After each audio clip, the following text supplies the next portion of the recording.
तो नेताजी ने अपने लिए, पप्पू यादव जी ने अपने निजी स्वार्थ के लिए, केवल सांसद बनने के लिए अपने आप को वहाँ नतमस्तक किया। उनको यह प्रलोभन दिया गया कि अगर आपको लोकसभा का चुनाव लड़ना है तो आप अपनी पूरी पार्टी का मर्जर हमारे पार्टी में करिए। एक टिकट पाने के लिए आदरणीय नेता श्री पप्पू यादव जी रो रो भरे।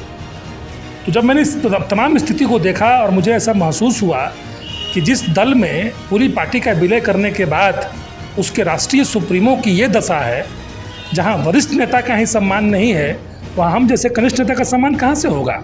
और अभी भी पूरी कांग्रेस यह मानने को तैयार नहीं है कि पप्पू यादव जी कांग्रेस में हैं। आप देखिए, जन स्वराज तो अभी अभियान चल रहा है, 2 अक्टूबर को यह पार्टी बनेगी। उसमें से 15,000 करोड़ रुपया प्राइवेट विद्यालयों को हम लोग सब देंगे ताकि गरीब का बच्चा प्राइवेट स्कूल में पढ़ सके और उसके खर्चा सरकार वहन करेगी। आपने डोमिसाइल नीति लागू नहीं की और 4 लाख में अपने 2 लाख शिक्षक भर दिए, उत्तर प्रदेश के, तमिलनाडु के और आंध्र प्रदेश के। आपको सपना था प्रधानमंत्री बनने का और बात करते हैं रोजगार की। बिहार में युवाओं को पलायन रोकने के लिए सबसे पहले सरकार, जन स्वराज की सरकार, पूंजी की व्यवस्था करेगी ताकि वो युवा इसी राज्य में अपने माता पिता के साथ रहते हुए स्वरोजगार करके 10-15 हज़ार रुपये कमाने के लिए बाहर। हम तो बार बार कह रहे हैं कि प्रशांत किशोर जी चेक से पेमेंट कर रहे हैं और पूरी खर्च डिस्क्लोज करने को तैयार है। पहले अपना करके दिखाइए कि आप क्या कर रहे हैं। आरोप प्रत्यारोप लगाना बहुत आसान बात है, सामने फ्रंट पे बात करना बहुत मुश्किल है। जिसको 9वीं फेल आदरणीय प्रशांत किशोर जी कह रहे हैं, अगर उनके पिता माता का नाम उनके नाम से हटा दिया जाए तो कौन सा पराक्रम किया जैसे उनको लोग पूजे। और निश्चित तौर पे आगामी विधानसभा के चुनाव में 2025 में आदरणीय प्रशांत किशोर जी के नेतृत्व में बिहार को बदल कर दिखाएंगे। नमस्कार, मेरा नाम राकेश मिश्रा और आप बिहार 24 न्यूज़ देख रहे हैं। बता दें कि जब से जन सुराग पार्टी बना हुआ है तब से बता दें कि लोगों में भागदम भाग पड़ी हुई है। लोग इधर से उधर भाग रहे हैं। कभी कोई नेता आरजेडी ज्वाइन करता है तो कभी पीके के पास ज्वाइन करता है। बता दें वही पीके जो राजनीतिक के बादशाह बोले जाते हैं, अलग अलग द्वारा लोग आ रहे हैं। बता दें कि पहले पप्पू यादव से जुड़े हुए पार्टी से थे, ये समीर जी हमारे साथ मौजूद हैं। अब वो जब जैसे ही पप्पू यादव जीते हैं कांग्रेस में शामिल थे, कांग्रेस का दामन थाम चुके हैं और हमारे साथ समीर जी जुड़े हुए जो अभी जन सुराग में जुड़े हुए हैं, जाकर ज्वाइन किए हैं। आखिर क्या वजह रहा कि ये कांग्रेस ना ज्वाइन कर पप्पू यादव का साथ छोड़कर आखिर जन सुराग में क्यों गए हैं? पहले तो आपका हमारा चैनल में स्वागत है। धन्यवाद आपका भी कि आपने आज बहुमूल्य से मुझसे बातचीत करने के लिए निकाला है। जी, क्यों आप कांग्रेस में, तो अब पप्पू यादव चले गए हैं, कांग्रेस के सांसद भी हैं, क्यों आप कांग्रेस छोड़कर आप अपना जन सुराग में ज्वाइन किए? देखिए, बीते दिनों जब जन अधिकार पार्टी का विलय कांग्रेस में हुआ, आदरणीय नेता श्री पप्पू यादव ने अपनी पूरी पार्टी का विलय कांग्रेस में इस उद्देश्य से किया था कि लोकसभा चुनाव में उनको वहाँ से कांग्रेस उम्मीदवार बनाएगी महागठबंधन का, और उनको कांग्रेस के सिंबल पर चुनाव लड़ने का मौका मिलेगा। लेकिन हुआ जस्ट उसका रिवर्स। पूरी पार्टी कांग्रेस में विलय कर गई। विलय करने के बाद ना पप्पू यादव जी को वहाँ पे सम्मान मिला, ना ही बिहार कांग्रेस कमेटी ने कहीं उनको अपने यहाँ बुला के अपने सदाकत आश्रम में उनको सम्मानित किया, ना ही लोकसभा चुनाव में उनको टिकट दिया। एक टिकट पाने के लिए आदरणीय नेता श्री पप्पू यादव जी रो रो भरे। तो जब मैंने इस तमाम स्थिति को देखा और मुझे ऐसा महसूस हुआ कि जिस दल में पूरी पार्टी का विलय करने के बाद उसके राष्ट्रीय सुप्रीमो की ये दशा है, जहाँ वरिष्ठ नेता का ही सम्मान नहीं है, वहाँ हम जैसे कनिष्ठ नेता का सम्मान कहाँ से होगा। जहाँ राष्ट्रीय अध्यक्ष का खुद ही सम्मान नहीं है, एक बड़े नेता ने एक ट्वीट तक नहीं किया, एक मैसेज तक नहीं किया सोशल मीडिया पेज पे अपने कांग्रेस के अकाउंट से, तो मैं कैसे मान लूँ कि मुझे वहाँ पे सम्मान मिलेगा। नतीजा, पूरी पार्टी कांग्रेस से विलय करने के बाद भी पप्पू यादव जी को निर्दलीय चुनाव लड़ना पड़ा। ईश्वर की कृपा और जनता के आशीर्वाद से वो चुनाव जीत कर आए। और अभी भी पूरी कांग्रेस यह मानने को तैयार नहीं है कि पप्पू यादव जी कांग्रेस में हैं। आप जबरदस्ती पीछे बोर्ड लगा लीजिए आरजेडी का, कांग्रेस का, भाजपा का, जन सुराज का। जन सुराज का कोई साथी मानने को ही तैयार नहीं है कि आप जन सुराज में, ना कोई आपका स्टेटमेंट दे रहा है, ना किसी कार्यक्रम में आप बुलाए जा रहे हैं, ना कि कोई बड़े नेता के संपर्क में आप दिख रहे हैं। तो जहां आप जबरन घुसे हुए हैं, ऐसे जगहों को मैं प्रणाम करता हूं। इसका मतलब कि वो मजबूरी में दिखावा के लिए चले गए हैं कांग्रेस में? मजबूरी में नहीं, दिखावा। उनको यह प्रलोभन दिया गया कि अगर आपको लोकसभा का चुनाव लड़ना है तो आप अपनी पूरी पार्टी का मर्जर हमारे पार्टी में करिए। और वो कहीं ना कहीं उनकी बातों में वो आ गए, अपनी पार्टी का विलय भी कर दिया और उनके साथ धोखा हुआ, राजनीतिक हत्या करने का प्रयास किया गया। वो तो कहिए कि पूर्णिया की जनता ने जिता दिया, वरना पूरी तरह से बर्बाद हो चुके होते। पार्टी तो खत्म हो ही गई थी, कार्यकर्ता इधर से उधर हो ही गए थे। चुनाव भी हार जाते तो कोई पूछने वाला फिर नहीं रह जाता। तो नेताजी ने अपने लिए, पप्पू यादव जी ने अपने निजी स्वार्थ के लिए, केवल सांसद बनने के लिए अपने आप को वहाँ नतमस्तक किया। तो उन तमाम चीज़ों को देखने के बाद जो बिहार बदलने की परिकल्पना से हम लोग जुड़े हुए थे पप्पू यादव जी के साथ, उस परिकल्पना को जब उन्होंने छोड़ दिया तो जो बिहार बदलने की बात कर रहा है, जिस व्यक्ति का नाम है आदरणीय प्रशांत किशोर, उनकी बातों से प्रभावित होकर हमने जन स्वराज का दामन थाम लिया। आखिर जन स्वराज क्यों लोग ज्वाइन करें? देखिए, जन स्वराज तो अभी अभियान चल रहा है, 2 अक्टूबर को यह पार्टी बनेगी। इस अभियान से लोग क्यों जुड़े, ये अच्छा प्रश्न है, इसका उत्तर आपको मिलना चाहिए। बिहार में 30-35 साल से घिसी पीटी एक ही सरकार कम बैक कर रही है, कभी उनकी कभी उनकी, कभी इनकी कभी उनकी, यही चलता आ रहा है। कभी दोनों मिलकर सरकार चलाते हैं, कभी अलग अलग चलाते हैं। जब जहाँ जाते हैं उनकी शिकायत करना शुरू कर देते हैं। 30-35 सालों में बिहार की जनता को मिला कुछ नहीं। बिहार 90 में भी सबसे पिछड़ा राज्य था, 2024 में पिछड़ा राज्य है। इसी तमाम स्थिति को देखते हुए बिहार को इस बार सत्ता परिवर्तन के लिए नहीं, लोग इस बार व्यवस्था परिवर्तन के लिए जुड़े जन स्वराज में। कौन सी व्यवस्था परिवर्तन के लिए? पढ़ाई रोजगार की व्यवस्था में परिवर्तन लाने के लिए। अभी जो वर्तमान की स्थिति है पढ़ाई की बिहार गवर्नमेंट में, 50,000 करोड़ रुपया खर्च करने के बाद भी पूरे बिहार के सरकारी विद्यालयों में केवल खिचड़ी बट रही है और कॉलेजों में डिग्री बट रही है। गरीब का बच्चा खिचड़ी खाने जाता है और अनपढ़ बनकर बाहर वापस आता है। तो बिहार क्या बनता जा रहा है? अनपढ़ों का राज्य। जब आप अनपढ़ बनेंगे तो किसी की सरकार चली आए, प्रशांत किशोर जी मुख्यमंत्री बन जाएं, हम मुख्यमंत्री बन जाएं या नीतीश जी दोबारा मुख्यमंत्री बन जाएं, उस बच्चे का कल्याण नहीं हो सकता है, बिहार का भविष्य नहीं सुधर सकता है। तो पढ़ाई की व्यवस्था में परिवर्तन करने के लिए इस पर जन स्वराज ने यह कहा है कि अगर जन स्वराज की सरकार बनती है तो पढ़ाई में पहला परिवर्तन यह करेंगे कि जो 50,000 करोड़ रुपया खर्च अभी हो रहा है वर्तमान में सरकारी विद्यालयों में, उसमें से 15,000 करोड़ रुपया प्राइवेट विद्यालयों को हम लोग सब देंगे ताकि गरीब का बच्चा प्राइवेट स्कूल में पढ़ सके और उसके खर्चा सरकार वहन करेगी। मतलब 15 बरस के कम की आयु के बच्चों को प्राइवेट में पढ़ने की व्यवस्था जन स्वराज की पूरी टीम, पूरी सरकार करेगी ताकि प्राइवेट में पढ़ के गरीब का बच्चा भी बढ़िया बने। दूसरा, जो बच्चे बेरोजगार का दंश झेल रहे हैं, नौकरी ना मिलने के चलते जाकर 10,000 12,000 में बाहर काम कर रहे हैं, सूरत में, गुजरात में, तमिलनाडु में, वैसे तमाम युवाओं को जन स्वराज की सरकार, अगले साल सरकार बनती है तो इसी बिहार में 10 से 15,000 के रोजगार की व्यवस्था। रोजगार का बात कर रहे हैं, रोजगार तो नीतीश सरकार है, नौकरी का बाहर है, अभी तो लहर चल रहा है। कहाँ नौकरी मिल रही है? लगातार नौकरी का बताइए, कहाँ कितनी वैकेंसी आई? लगातार उनके द्वारा कहा जा रहा है। कितनी वैकेंसियां दिखाई दे रही हैं आपको? 10 लाख नौकरी की चर्चा चल रही थी। 10 लाख नौकरी अगर बिहार को मिल भी जाए, मैं मान लेता हूँ, मिली तो है नहीं, लोग दम भर हमने 4 लाख मास्टर की नौकरी दे दी है। बिहार की आबादी है 13 करोड़, अगर 10 लाख को नौकरी दे भी देते हैं तो 12 करोड़ 90 लाख लोगों को क्या होगा? वो परिवार कैसे जिएगा? उनके लिए क्या वैकल्पिक व्यवस्था सरकार ने कर रखी है? और इतना ही रोजगार दे दिया है तो आज सूरत में, पंजाब में, तमिलनाडु में, लुधियाना में और गुजरात में कैसे लाखों युवा वहाँ जाकर रोजगार कर रहे हैं और बेरोजगारी का दंश देने के बाद वहाँ मजदूरी कर रहे हैं। सरकार उनके लिए क्या व्यवस्था करके रखी हुई है? आज के तारीख में सबसे अधिक कोई अगर कष्ट में है तो इस राज्य का युवा है जो मजबूरी में मजदूरी करने गया हुआ है। इसका मतलब जो आपके प्रशांत किशोर आ जाएगा, जब सरकार हो जाएगा, तो इसका मतलब सारे फैक्ट्री साथ बिहार में आएगा? 100% आएगा। कहाँ से इतना रोजगार कैसे दे पाएंगे? हम लोग तो बोल ही रहे हैं, रोजगार कहने का मतलब होता है स्वरोजगार। फैक्ट्री मतलब होता है उसमें नौकरी कही जाती है। 10 से 15,000 कमाने की व्यवस्था हर व्यक्ति को किया जा सकता है।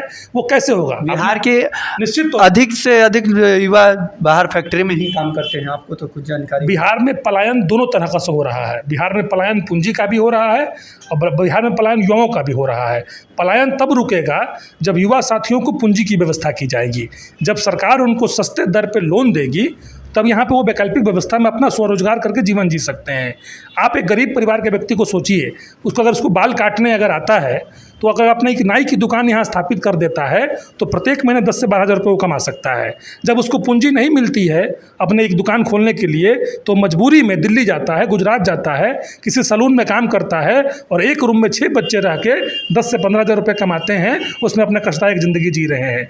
बिहार में युवाओं को पलायन रोकने के लिए सबसे पहले सरकार, जन स्वराज की सरकार, पूंजी की व्यवस्था करेगी ताकि वो युवा इसी राज्य में अपने माता पिता के साथ रहते हुए स्वरोजगार करके 10-15,000 रुपये कमाने के लिए बाहर। रोजगार का बात है कि अब हम लोग राजनीतिक बात आ रहे हैं, लगातार ये विपक्ष कह रहा है कि आखिर जन स्वराज पे इतना पैसा कहाँ से आ रहा है, इतना फंडिंग कहाँ से आ रहा है? बिल्कुल, तो अपनी फंडिंग पहले क्यों नहीं बताता है विपक्ष? 30-35 सालों में इन लोगों ने ऐसा कौन सा पराक्रम कर लिया है कि इनके पास हजारों करोड़ रुपए चले आए हैं? इनके पास पैसा आता कहाँ से है? भाजपा के पास, राजद के पास, जदयू के पास। ये कौन सी नौकरी कर रहे हैं, कौन सा काम कर रहे हैं?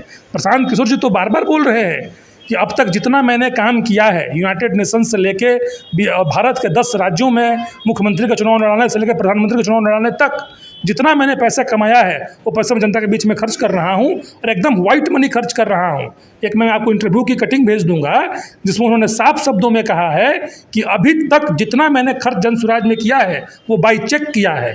बाई चेक का मतलब होता है वाइट में पैसा खर्च करना और उसका आप बैंक स्टेटमेंट निकाल सकते हैं। और आगे भी जो चुनाव में खर्च होने वाला है, विधानसभा का जो चुनाव नज़दीक आने को है 25 में, उसमें 200 करोड़ रुपया खर्च होगा।